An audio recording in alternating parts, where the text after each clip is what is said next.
Oi, essa aula nós vamos falar sobre descoloração e limpeza de cor, ou limpeza cosmética. Vocês vão encontrar essas várias linguagens no mercado. Qual é a diferença técnica de linguagem quando nós falamos descoloração e limpeza de cor? Descoloração, tecnicamente, nós entendemos que é num cabelo natural. Quando eu falo em limpeza cosmética, limpeza de cor, eu estou falando de tirar um pigmento artificial num cabelo colorido. Então, tecnicamente, esses termos são divididos e interpretados de forma diferente para facilitar os nossos diagnósticos. Vamos entender então como funciona isso. Quando eu falo de limpeza de cor, eu vou trabalhar diretamente, ou da descoloração, eu vou trabalhar diretamente com dois produtos, o pó descolorante e o peróxido de hidrogênio, que é o oxidante, H2O2. Essa é a fórmula do peróxido. O que acontece?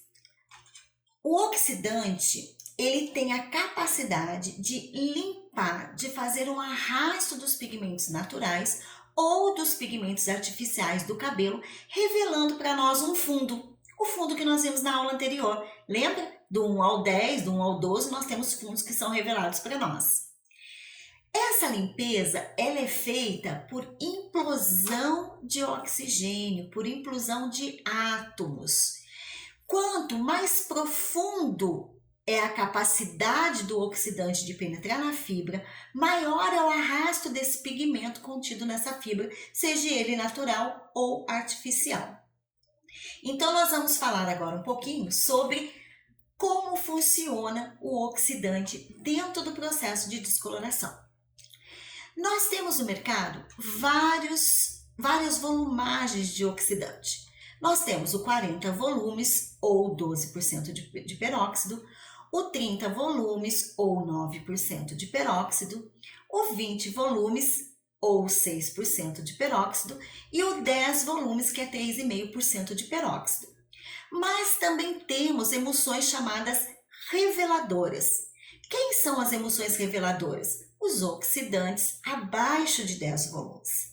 Todo oxidante abaixo de 10 volumes, ele é usado como revelador no processo, intensificador de cor, para dar brilho, para tirar uma direção de reflexo que a gente não queira, esfriar um cabelo, ou para fixar uma cor. Mas se eu quero clarear, eu preciso trabalhar com oxidantes acima de 10 volumes. No mercado hoje, vocês já encontram mais duas variações de peróxido de hidrogênio. O oxidante de 15 volumes, se não me engano, da Wella, e o 35 volumes, que vem com matizador embutido nele, que é o que nós mais usamos nos processos de descoloração parcial, que são os trabalhos de luzes, ombrês, mechas, sombrê, californianas, enfim, qualquer processo parcial que a gente faça de descoloração. Então, nós temos essas duas variações no mercado hoje, a de 15 volumes e também a de 35. E abaixo de 10, a gente tem aí volume 5, volume 6 e volume 8. Então, quando eu não quero, por exemplo, fazer uma raiz, esfumar uma raiz e interferir no fundo de cor, eu vou usar sempre um revelador e não um OX, não um oxidante. Então, quando eu somo pó descolorante com o oxidante, eu tenho uma massa clareadora que vai fazer o arrasto dos pigmentos naturais ou a limpeza dos pigmentos cosméticos. Do que é feito o pó descolorante?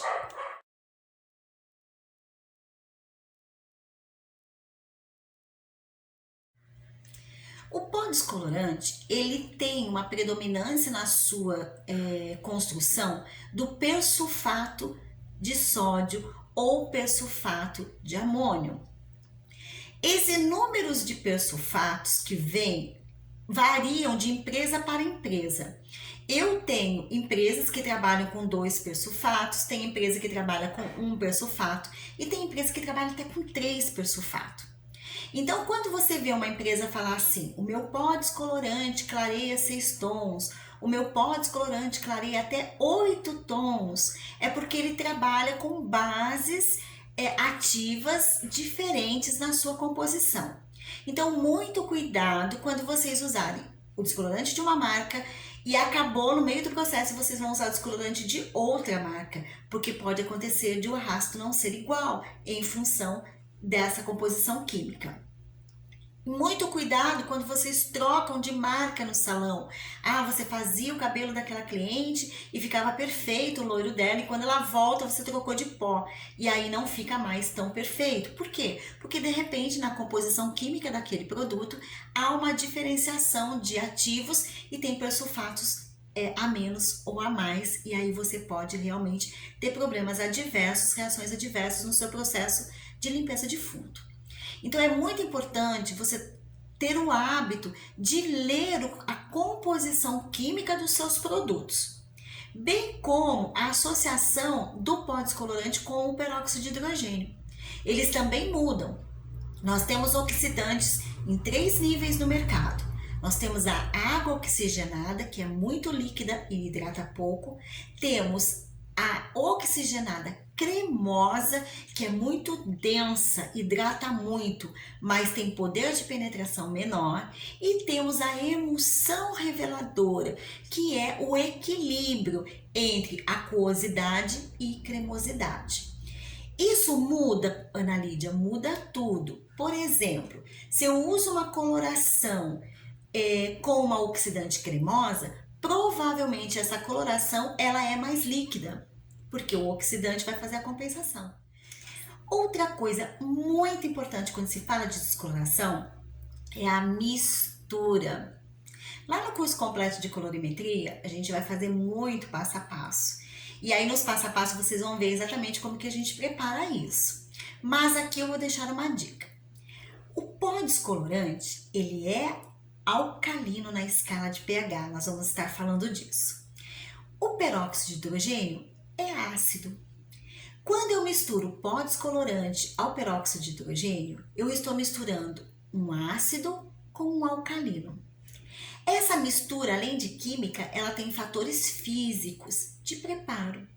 Então, não é correto colocar o oxidante na cumbuca e jogar o pó em cima e misturar. Não é correto colocar o pó na cumbuca e jogar o oxidante de uma vez em cima e misturar. Nossa, então o que é que eu faço?